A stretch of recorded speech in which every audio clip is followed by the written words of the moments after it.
ನಮಸ್ಕಾರ ಸ್ನೇಹಿತರೆ, ಮತ್ತೆ ರಾಜ್ಯದ ಮುಖ್ಯವಾದ ಮಾಹಿತಿಗಳನ್ನು ಡೀಟೇಲ್ ಆಗಿ ನೋಡೋಣ. ಕೆನರಾ ಬ್ಯಾಂಕ್ನಲ್ಲಿ ಇಟ್ಟಿದ್ದಂಥ ಬಂಗಾರ ಕೊಡಿ ಇಲ್ಲವೇ ಬಂಗಾರದ ಮೊತ್ತ ನೀಡಿ ಎಂದು ನೂರಾರು ಗ್ರಾಹಕರ ಆಕ್ರೋಶ.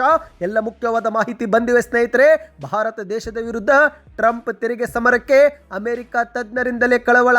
ಡೊನಾಲ್ಡ್ ಟ್ರಂಪ್ ಅವರು ತಮ್ಮ ಕಾಲಿಗೆ ತಾವೇ ಗುಂಡು ಹಾಕಿಕೊಳ್ಳುತ್ತಿದ್ದಾರೆ ಎಂದು ಅಮೆರಿಕ ತಜ್ಞರ ಹೇಳಿಕೆ. ಎಲ್ಲ ಮುಖ್ಯವಾದ ಮಾಹಿತಿಗಳು ಬಂದಿವೆ ಸ್ನೇಹಿತರೆ. ಮತ್ತೊಂದೆಡೆಯಲ್ಲಿ ಕಾಂಗ್ರೆಸ್ನ ಹೈಕಮಾಂಡ್ ನಾಯಕರಿಗೆ ಆರ್ ಅಶೋಕ್ ಅವರ ಪ್ರಶ್ನೆ. ನಿಮ್ಮ ಮೋಸ ಬಯಲು ಮಾಡಿದಂಥ ಸಿದ್ದರಾಮಯ್ಯ ಅವರನ್ನು ಸಿಎಂ ಸ್ಥಾನದಿಂದ ವಜಾ ಮಾಡುವ ಧೈರ್ಯವಿದೆಯಾ ಎಂದು ನೇರವಾಗಿಯೇ ಪ್ರಶ್ನೆ ಹಾಕಿದ್ದಾರೆ. ಮತ್ತೊಂದೆಡೆಯಲ್ಲಿ ಜಪಾನ್ ದೇಶಕ್ಕೆ ಪ್ರಧಾನಿ ಮೋದಿ ಅವರ ಭೇಟಿ. Make in India, make for the world ಎಂದು ಘೋಷಣೆ ಮಾಡಿ ಅಮೆರಿಕಕ್ಕೆ ಟಾಂಗ್ ಕೊಟ್ಟಿದ್ದಾರೆ. ಇನ್ನು ಪ್ರಧಾನಿ ಮೋದಿ ಅವರನ್ನು ಗಾಯತ್ರಿ ಮಂತ್ರ ಪಠಿಸುತ್ತಾ ಸ್ವಾಗತ ಮಾಡಿದಂತ ಜಪಾನ್ ಜನ. ಎಲ್ಲ ಸುದ್ದಿ ನೋಡೋಣ. ಇನ್ನು ಕಾಂಗ್ರೆಸ್ ಸರ್ಕಾರದ ಗ್ಯಾರಂಟಿ 4,000 ರೂಪಾಯಿ ಜಮಾ, 97,499 ಕೋಟಿ ಇಲ್ಲಿವರೆಗೆ ಖರ್ಚು ಮಾಡಿದ ಸರ್ಕಾರ ಬಂಡವಾಳ ವೆಚ್ಚದ ಹೊರೆ ಆಗಿಲ್ಲವೆಂದು ರೇವಣ್ಣವರ ಹೇಳಿಕೆ.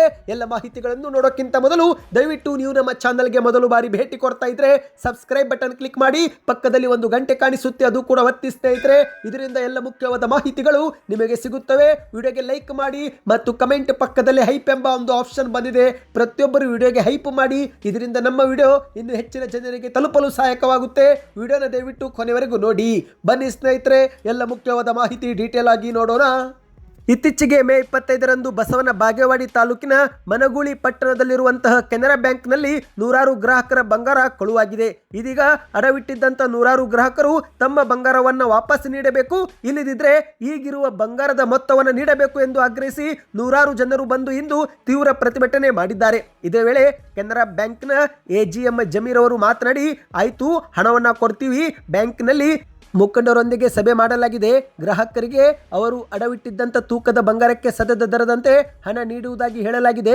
ಬ್ಯಾಂಕಿನಿಂದ 22 ಕ್ಯಾರೆಟ್ ಚಿನ್ನದ ದರ 92,050 ರೂಪಾಯಿ ಮೊತ್ತದಂತೆ ಆಯಾ ಗ್ರಾಹಕರ ಬ್ಯಾಂಕ್ ಖಾತೆಗೆ ಹಣ ಹಾಕುತ್ತೇವೆ ಮತ್ತು ಸೆಪ್ಟೆಂಬರ್ 1ರಿಂದ ಎಲ್ಲರಿಗೂ ನೋಟಿಸ್ ಬರಲಿದ್ದು ಗ್ರಾಹಕರು ಒಪ್ಪಿಗೆ ನೀಡಿದರೆ ಆಗ ಖಾತೆಗೆ ಹಣ ಬಿಡುಗಡೆ ಮಾಡುತ್ತೇವೆ ಎಂದು ಹೇಳಿಕೆಯನ್ನು ಕೊಟ್ಟಿದ್ದಾರೆ. ಇದರಿಂದ ಆಕ್ರೋಶಗೊಂಡಂತ ಧರಣಿ ನಿರತ ಮುಖಂಡರಾದ ರಾಜುಗೌಡ ಎನ್ನುವರು, ಇದೆಲ್ಲ ನಡೆಯುವುದಿಲ್ಲ, ನಾವು ಕೂಡ ಆ ಬ್ಯಾಂಕಿನ ಸಭೆಯಲ್ಲಿ ಇದ್ದೀವಿ, ಅಲ್ಲಿ 22 ಕ್ಯಾರೆಟ್ ಎಂದು ಹೇಳಿಲ್ಲ, ನಮಗೆ 24 ಕ್ಯಾರೆಟ್ ದರದ ರೀತಿಯಲ್ಲಿ ಹಣ ನೀಡಬೇಕು, ಇಲ್ಲದಿದ್ದರೆ ನಮಗೆ ಹಣವೇ ಬೇಡ, ನಮ್ಮ ಬಂಗಾರ ನಮಗೆ ಕೊಟ್ಟು ಬಿಡಿ ಎಂದು ಒತ್ತಾಯಿಸಿದ್ದಾರೆ. ಇದಕ್ಕೆ ಎಲ್ಲ ಗ್ರಾಹಕರು ಮತ್ತೆ ಧ್ವನಿಗೂಡಿಸಿ ಹೌದು ನಮಗೆ 24 ಕ್ಯಾರೆಟ್ ಚಿನ್ನದ ದರವೇ ನೀಡಬೇಕು ಎಂದು ಪಟ್ಟು ಹಿಡಿದಿದ್ದಾರೆ. ಇದಕ್ಕೆ ಮತ್ತೆ ಪ್ರತಿಕ್ರಿಯೆ ಕೊಟ್ಟಂತ ಬ್ಯಾಂಕ್ ಮ್ಯಾನೇಜರ್ ಜಮೀರ್ ಎನ್ನುವರು, ಆಯಿತು ಮೇಲಾಧಿಕಾರಿಗಳೊಂದಿಗೆ ದೂರವಾಣಿ ಮೂಲಕ ಚರ್ಚೆ ಮಾಡುತ್ತೇವೆ, ನಮಗೆ 15 ದಿನ ಕಾಲಾವಕಾಶ ಬೇಕು ಎಂದು ಕೇಳಿಕೊಂಡಿದ್ದಾರೆ. ಇದಕ್ಕೆ ಮತ್ತೆ ಪ್ರತಿಕ್ರಿಯೆ ಕೊಟ್ಟಂತ ಗ್ರಾಮಸ್ಥರು 15 ದಿನ ಬೇಡ, ಸೆಪ್ಟೆಂಬರ್ 30ರವರೆಗೆ ಬೇಕಾದರೂ ಸಮಯ ತೆಗೆದುಕೊಳ್ಳಿ, ಆದರೆ ನಮಗೆ ಸಮಸ್ಯೆ ಸರಿಪಡಿಸಿ 24 ಕ್ಯಾರೆಟ್ ಚಿನ್ನದ ದರದಲ್ಲಿ ಹಣ ಕೊಡಿ, ಇಲ್ಲದಿದ್ರೆ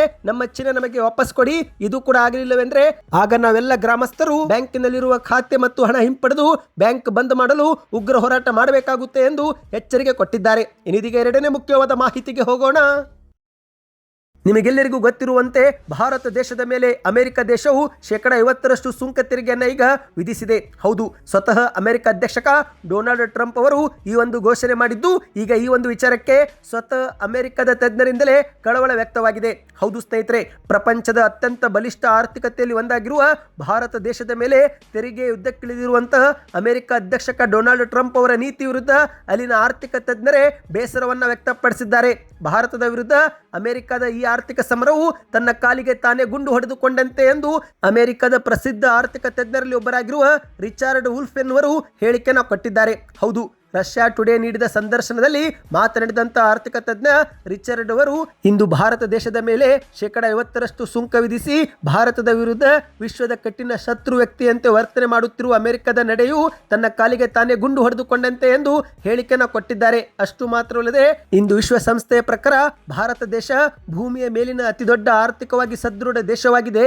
ಇಂತಹ ಸಂದರ್ಭದಲ್ಲಿ ಭಾರತ ದೇಶ ಏನು ಮಾಡಬೇಕೆಂದು ಅಮೆರಿಕ ಹೇಳುತ್ತಿರುವುದು ಸರಿಯಲ್ಲ, ಇದೊಂದು ರೀತಿ ಇಲಿ ಆನೆ ಮುಷ್ಟಿಯಿಂದ ಹೊಡೆದಂತೆ ಎಂದು ಹೇಳುವ ಮೂಲಕ ಟ್ರಂಪ್ ಅವರ ನೀತಿಗೆ ಪರೋಕ್ಷವಾಗಿ ವಿರೋಧವನ್ನು ವ್ಯಕ್ತಪಡಿಸಿದ್ದಾರೆ. ಹೌದು ಸ್ನೇಹಿತರೆ, ಮಾಹಿತಿಯ ಪ್ರಕಾರ ಉಕ್ರೇನ್ ಮೇಲೆ ಯುದ್ಧ ಮಾಡುತ್ತಿರುವ ರಷ್ಯಾದಿಂದ ತೈಲವನ್ನು ಭಾರತ ದೇಶ ಖರೀದಿ ಮಾಡಿದ್ದಕ್ಕೆ ಭಾರತವನ್ನು ಶಿಕ್ಷಿಸಲು ಅಮೆರಿಕ ಅಧ್ಯಕ್ಷ ಡೊನಾಲ್ಡ್ ಟ್ರಂಪ್ ಅವರು ಮುಂದಾಗಿದ್ದಾರೆ ಎಂದು ಹೇಳಲಾಗಿದೆ. ಹಾಗಾಗಿನೇ ಭಾರತೀಯ ಉತ್ಪನ್ನಗಳ ಮೇಲೆ ಅಮೆರಿಕದಿಂದ 50% ಸುಂಕಗಳನ್ನು ಹಾಕಲಾಗಿದೆ. ಅಂದ ಹಾಗೆ ಈ ಒಂದು ತೆರಿಗೆ ಸಂಘರ್ಷವನ್ನು ಕೊನೆಗೊಳಿಸಬೇಕಾದ್ರೆ ಭಾರತ ರಷ್ಯಾದಿಂದ ತೈಲ ಖರೀದಿ ಮಾಡುವುದನ್ನು ನಿಲ್ಲಿಸಿ ಆ ರಷ್ಯಾ ದೇಶಕ್ಕೆ ಸಂಪೂರ್ಣ ಆರ್ಥಿಕ ದಿಗ್ಬಂಧನ ಹಾಕಬೇಕು ಎಂದು ಟ್ರಂಪ್ ಅವರು ಹೇಳಿಕೆ ಕೊಟ್ಟಿದ್ದಾರೆ. ಆದರೆ ಟ್ರಂಪ್ ಅವರ ಆಟಕ್ಕೆ ಭಾರತ ಮಾತ್ರ ಕ್ಯಾರೆ ಅಂದಿಲ್ಲ. ಹೀಗಾಗಿ ಡೊನಾಲ್ಡ್ ಟ್ರಂಪ್ ಅವರು ಉರಿದು ಬಿದ್ದು ಭಾರತ ದೇಶದ ವಸ್ತುಗಳ ಮೇಲೆ 50% ತೆರಿಗೆಯನ್ನ ವಿಧಿಸಿದ್ದಾರೆ. ಆದರೆ ಈ ಒಂದು ವಿಧಿಸಿದ್ದಕ್ಕೆ ತನ್ನ ಕಾಲಿಗೆ ತಾನೇ ಗುಂಡು ಹೊಡೆದುಕೊಂಡಂತೆ ಎಂದು ಅಲ್ಲಿನ ಆರ್ಥಿಕ ತಜ್ಞರೇ ಅಸಮಾಧಾನವನ್ನು ವ್ಯಕ್ತಪಡಿಸಿದ್ದಾರೆ. ಇನ್ನೀಗ ಮತ್ತೊಂದು ಮುಖ್ಯವಾದ ಮಾಹಿತಿಗೆ ಹೋಗೋಣ. ಇದೀಗ ಕಾಂಗ್ರೆಸ್ನ ಹೈಕಮಾಂಡ್ ನಾಯಕರಿಗೆ ವಿಪಕ್ಷ ನಾಯಕ ಆರೋಶಕ್ ಅವರು ನೇರವಾಗಿಯೇ ಪ್ರಶ್ನೆ ಮಾಡಿದ್ದಾರೆ. ನಿಮ್ಮ ಮೋಸ ಬಯಲು ಮಾಡಿದಂಥ ಸಿದ್ದರಾಮಯ್ಯ ಅವರನ್ನು ಸಿಎಂ ಸ್ಥಾನದಿಂದ ಕೆಳಗಿಳಿಸುವ ಧೈರ್ಯ ನಿಮಗಿದೆಯಾ ಎಂದು ಸಾಮಾಜಿಕ ಜಾಲತಾಣದಲ್ಲಿ ಟ್ವೀಟ್ ಮಾಡುವ ಮೂಲಕ ಪ್ರಶ್ನೆಯನ್ನ ಮಾಡಿದ್ದಾರೆ. ಹೌದು, ನಿಮ್ಮ ಮೋಸ ಬಯಲು ಮಾಡಿದಂಥ ಸಿದ್ದರಾಮಯ್ಯ ಅವರನ್ನು ಸಿಎಂ ಸ್ಥಾನದಿಂದ ವಜಾ ಮಾಡುವ ಧೈರ್ಯವಿದೆಯಾ ಅಥವಾ ನಿಮ್ಮ ಪ್ರತಾಪ ಶಿಸ್ತು ಕ್ರಮ ಏನಿದ್ರೂ ದಲಿತರ ನಾಯಕರ ಮೇಲೆ ಪ್ರಯೋಗ ಮಾಡಲು ಮಾತ್ರ ಸೀಮಿತನಾ ಎಂದು ಕಾಂಗ್ರೆಸ್ ಪಕ್ಷಕ್ಕೆ ನೇರವಾಗಿ ಪ್ರಶ್ನೆ ಮಾಡಿದ್ದಾರೆ. ಅಷ್ಟಕ್ಕೂ ಏನಾಯ್ತಂದ್ರೆ ಸ್ನೇಹಿತರೆ, ಇತ್ತೀಚೆಗೆ ವಕೀಲರ ಸಂಘ ವತಿಯಿಂದ ವಿಧಾನಸೌಧದ ಬ್ಯಾಂಕ್ವೆಟ್ ಹಾಲ್ನಲ್ಲಿ ಮಾಜಿ advocate general professor Ravivarma Kumar ಅವರ ಅಭಿನಂದನಾ ಸಮಾರಂಭವನ್ನ ಆಯೋಜನೆ ಮಾಡಲಾಗಿತ್ತು. ಇದೇ ಒಂದು ಸಮಾರಂಭದಲ್ಲಿ ಪಾಲ್ಗೊಂಡಂತ ಮುಖ್ಯಮಂತ್ರಿ ಸಿದ್ದರಾಮಯ್ಯನವರು ವೇದಿಕೆ ಮೇಲೆ ಭಾಷಣದ ವೇಳೆ 1991 ಲೋಕಸಭಾ ಚುನಾವಣೆಯಲ್ಲಿ ನನ್ನನ್ನು ಮೋಸದಿಂದ ಸೋಲಿಸಿದ್ರು, ಆಗ ಅದರ ವಿರುದ್ಧ ನ್ಯಾಯಾಲಯದಲ್ಲಿ ನಾನು ಹೋರಾಡಲು ಹಿರಿಯ ವಕೀಲರಾಗಿರುವ ಇದೇ ರವಿವರ್ಮ ಕುಮಾರ್ ಅವರ ನೆರವು ಪಡೆದುಕೊಂಡಿದ್ದೆ ಎಂದು ಸ್ಮರಿಸಿದ್ದಾರೆ. ಸದ್ಯ ಇದೇ ಒಂದು ಹೇಳಿಕೆ ಬಗ್ಗೆ ಇದೀಗ ಆರೋಶಕ್ ಅವರು ಪ್ರಶ್ನೆಯನ್ನ ಎತ್ತಿದ್ದಾರೆ. 1991ರಲ್ಲಿ ಸಿದ್ದರಾಮಯ್ಯವರನ್ನು ಮೋಸದಿಂದ ಸೋಲಿಸಿದ್ದು ಯಾರು ಎಂದು ನೇರವಾಗಿಯೇ ಪ್ರಶ್ನೆ ಮಾಡಿದ್ದಾರೆ. ಹಾಗೆ ನೋಡಿದರೆ 1991ರಲ್ಲಿ ಸಿದ್ದರಾಮಯ್ಯನವರು ಕೊಪ್ಪಳ ಲೋಕಸಭಾ ಕ್ಷೇತ್ರದಿಂದ JDS ಪಕ್ಷದಿಂದ ಸ್ಪರ್ಧೆ ಮಾಡಿದ್ರು. ಆಗ ಸಿದ್ದರಾಮಯ್ಯವರನ್ನು ಮೋಸದಿಂದ ಸೋಲಿಸಿದ್ರು ಅಂದರೆ ಅದು ಕಾಂಗ್ರೆಸ್ ಪಕ್ಷ. ಹಾಗಾಗಿ ಇದೀಗ ಮೋಸದಿಂದ ಸೋಲಿಸಿದ್ರು ಎಂದು ಹೇಳುವ ಮೂಲಕ ಸ್ವತಃ ಸಿದ್ದರಾಮಯ್ಯನವರು ಕಾಂಗ್ರೆಸ್ ಪಕ್ಷದ ಮತಗಳತನ ಬಯಲು ಮಾಡಿದ್ದಾರೆ ಎಂದು ಆರೋಶಕ್ ಅವರು ಪ್ರಶ್ನೆ ಮಾಡಿದ್ದಾರೆ. ಇತ್ತೀಚೆಗೆ ಇದೇ ಮತಗಳತನ ಬಗ್ಗೆ ಸತ್ಯ ನುಡಿದಿದ್ದಂತ ಮಾಜಿ ಸಚಿವ ರಾಜಣ್ಣವರನ್ನು ಅತ್ಯಂತ ಅಗೌರವವಾಗಿ ಸಂಪುಟದಿಂದ ವಜಾ ಮಾಡಿದಂತ ರಾಹುಲ್ ಗಾಂಧಿ ಅವರಿಗೆ ಈಗ ಕಾಂಗ್ರೆಸ್ ಪಕ್ಷದ ಮೋಸವನ್ನು ಬಯಲು ಮಾಡಿರುವ ಸಿದ್ದರಾಮಯ್ಯ ಅವರನ್ನು ಸಿಎಂ ಸ್ಥಾನದಿಂದ ಮತ್ತು ಕಾಂಗ್ರೆಸ್ ಪಕ್ಷದಿಂದ ವಜಾ ಮಾಡುವ ಧೈರ್ಯವಿದೆಯಾ ಅಥವಾ ನಿಮ್ಮ ಪಕ್ಷದ ಪ್ರತಾಪ ಶಿಸ್ತು ಕ್ರಮ ಏನಿದ್ರೂ ದಲಿತರ ನಾಯಕರ ಮೇಲೆ ಪ್ರಯೋಗ ಮಾಡಲು ಮಾತ್ರ ಸೀಮಿತನಾ ಎಂದು ಪ್ರಶ್ನೆಯನ್ನ ಮಾಡಿದ್ದಾರೆ. ಇನ್ನೀಗ ಮತ್ತೊಂದು ಮುಖ್ಯವಾದ ಮಾಹಿತಿಗೆ ಹೋಗೋಣ.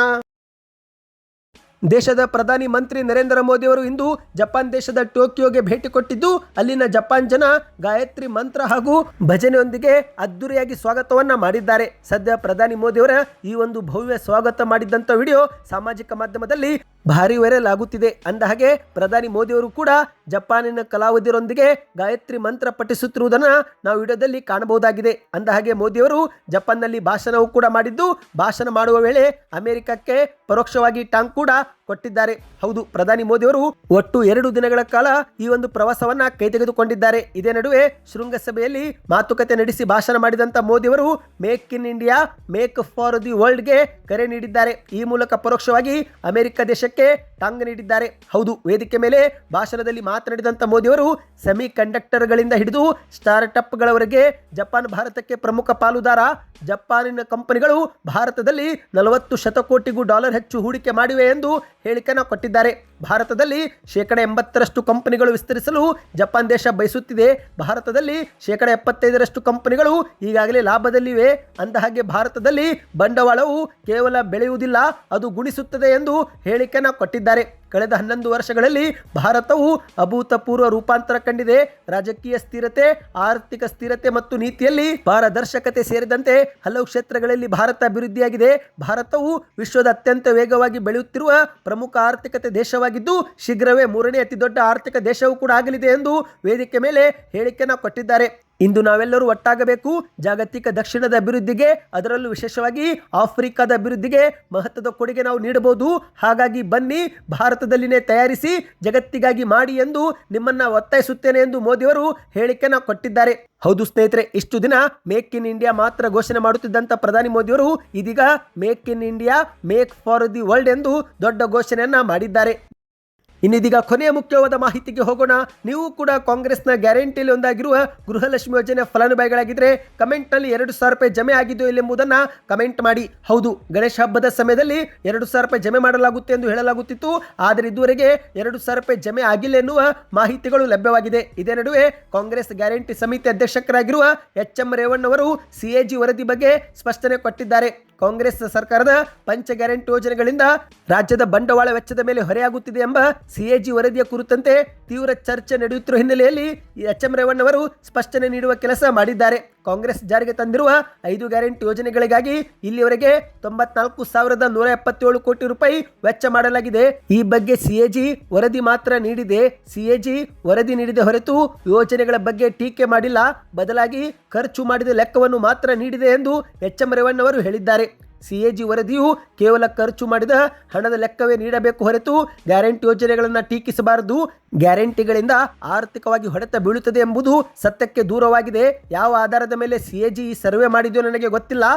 ಈ ಬಗ್ಗೆ ಮುಖ್ಯಮಂತ್ರಿ ಸಿದ್ದರಾಮಯ್ಯನವರೇ ಶೀಘ್ರವೇ ಉತ್ತರ ನೀಡುತ್ತಾರೆ ಎಂದು ಹೇಳಿಕೆಯನ್ನು ಕೊಟ್ಟಿದ್ದಾರೆ.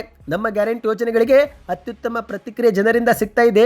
ಉಚಿತ ಬಸ್ ಯೋಜನೆ ಆಗಿರುವ ಶಕ್ತಿ ಯೋಜನೆಯಿಂದ 500 ಕೋಟಿಗೂ ಹೆಚ್ಚು ಬಾರಿ ಮಹಿಳೆಯರು ಉಚಿತವಾಗಿ ಪ್ರಯಾಣ ಮಾಡಿ golden book of world record ನಲ್ಲಿ ನಮ್ಮ ಹೆಸರು ಬರುವಂತೆ ಮಾಡಿದೆ.